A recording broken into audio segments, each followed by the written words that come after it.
What's going on, everybody, and welcome back to Comic Breakdown.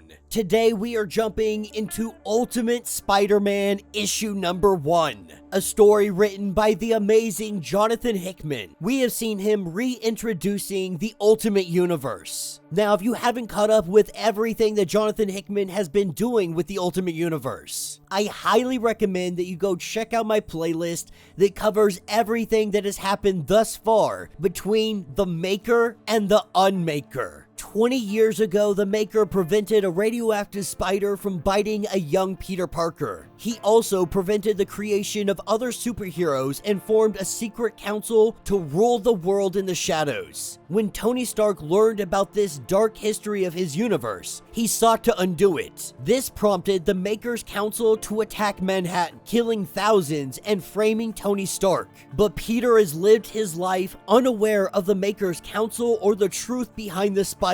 But his life is about to change. So make sure you guys have subscribed to the channel, make sure that you like this video, and with that being said, let's dive into this breakdown. Alright gang, so as we dive into this issue, the month is currently January. We have a middle-aged Peter Parker standing in front of a mirror, looking at himself, seeing that he's not getting any younger. But we see him get dressed, he heads into the living room, into the kitchen, and this is where he is greeted by his two children, Richard and May, with the two kids sitting down having breakfast, getting ready for school. Peter Parker grabs a cup of coffee, and this is when he sees his wife come into the room, the always beautiful Mary Jane. This is really just showing us that Peter Parker has a regular, everyday, normal life. He's a regular old family man, but we see him head off to work. Going to the Daily Bugle, as he goes inside, Jonah is screaming for Parker. With Peter going up to him, we quickly learn that Jonah isn't yelling for Peter, as Jonah storms off still screaming for Parker. This is what takes us to Ben Parker, managing editor at the Daily Bugle. But the two of them, they begin discussing, a meeting they have going on, talking about pushing it back. This is just regular, everyday office life. But we see the rapport between Jonah and Ben. These two are old friends. They spent a lot of time working together. Peter even makes a comment that these two should have their own show. But as Ben and Peter begin to head out, Jonah stops him and tells him that he should be wearing a tie. Jonah takes off his own tie and gives it to Peter. We're seeing how close the relationship between Jonah and Peter has grown over all of these years working together. But the two of them head off on this cold January night, and they head to a memorial, an act of terror taking Aunt May's life. And the man standing before everybody talking about all of this is none other than Father Murdoch,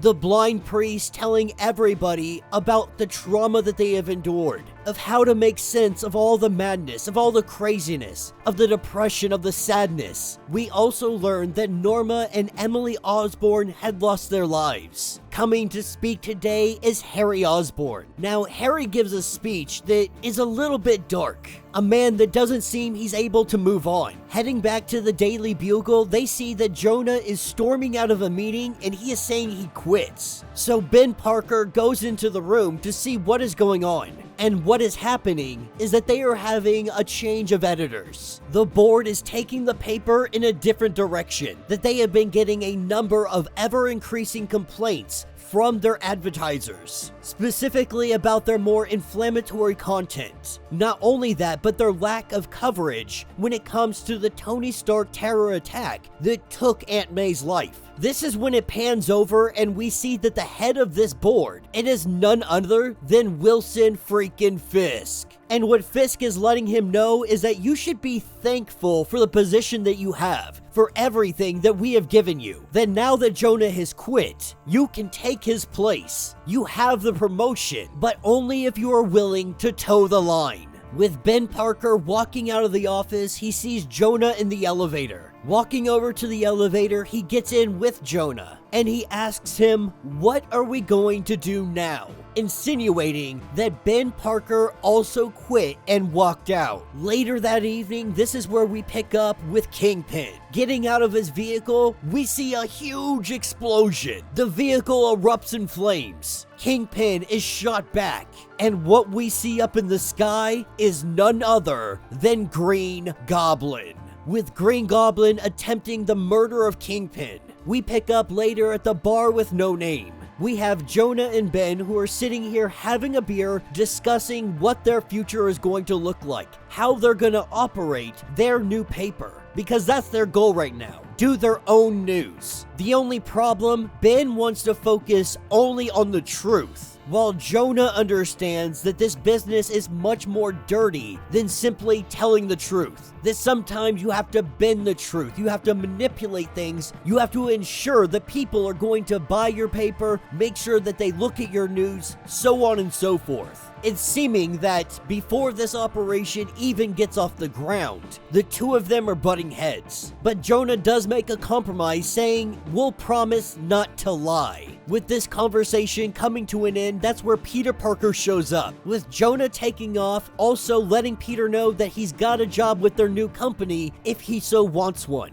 But he goes on to ask Ben, how do you do it? How do you blow up your life in one afternoon and then just start onto a new thing? But for Ben, his wife is dead. Peter's a grown man. He has a family of his own. He just couldn't be in the industry of compromise any longer. He has nothing to lose in his eyes. So for him, this was an easy choice. But really, he wants to know what's going on with Peter, because obviously he is struggling with something. Now, Peter admits that his life, it is fantastic. His relationship with MJ is great. But for the longest time, he has thought that something is wrong with his life, that something was wrong with him, a thing that he couldn't explain. But now he knows that he has been right all along, and he's not sure what direction to go. Ben tells him not to spend his life waiting for something to happen. He tells him to make it happen. Right now, you're walking around half asleep, that it's time for you to finally wake up. We pick up later that evening with MJ and Peter. The two of them put the kids down to bed, they have a glass of wine. And she asked Peter, "What's going on with you? Because you have been walking around the last day like something is broken inside of you, like you can't figure out what to do next." But he is telling MJ that he needs a change. Not with his family, not with his relationship, just a change. This is when she tells him that I know you better than anybody on this planet. That he has been walking around for years with a cloud over his head. He puts on a good face, but she knows that he is not satisfied with the man that he is today. And he knows what he needs to do now. Things aren't going to change between them, so of course, MJ supports this fully. Whatever it is he needs to do, she tells him to do it. This is where he grabs a small orb out of his bag. He takes that orb up to a rooftop, and we are shown last night. Last night, sitting in his living room, this is when something happens. A box activates, appearing before him, and a hologram of Tony Stark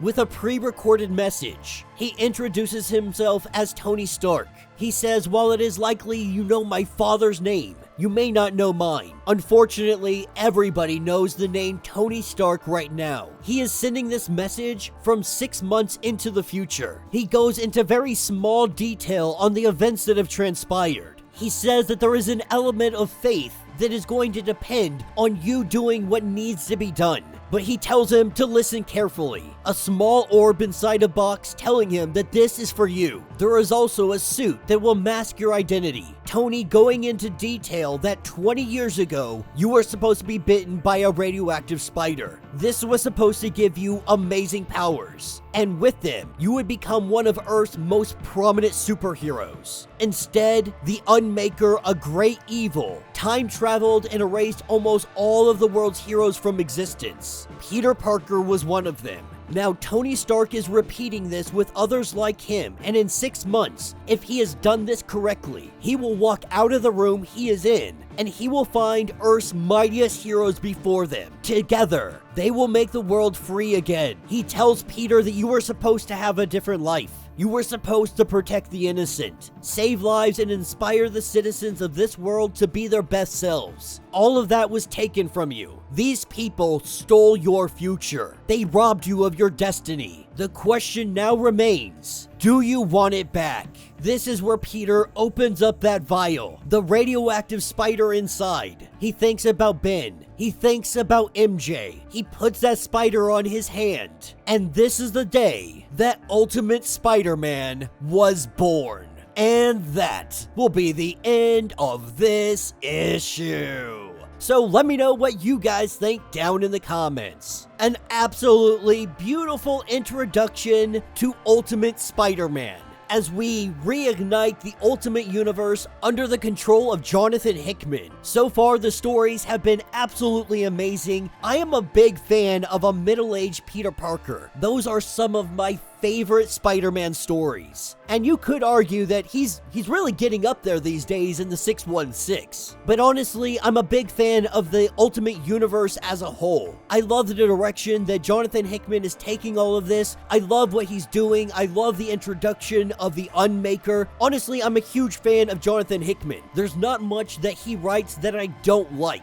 And I think that this is a great beginning for Spider-Man. It's going to be interesting to see the path all of this takes. I'm also excited to see the other heroes that Tony is going to be bringing back to us. Jonathan Hickman has a lot on his plate, and so I really hope that he is able to continue on with the same veracity that he has opened up this Ultimate Universe with. But let me know your thoughts, let me know your theories. If you want to get caught up on everything going on with the Ultimate Universe, go ahead, check out the link in my description as well as the top of this video. It's gonna get you completely caught up on everything going on with this series. If you would like to support the channel, you can always do so by joining the channel membership, much like Patreon, having multiple different tiers, from $1 to $50, from loyalty badges to comics every single month. Not only are you helping out the channel tremendously, but you are getting tons of perks in the process. If you are unable to do this, do me a favor, subscribe to the channel, like this video, hit that notification bell, and with that being said, until the next breakdown.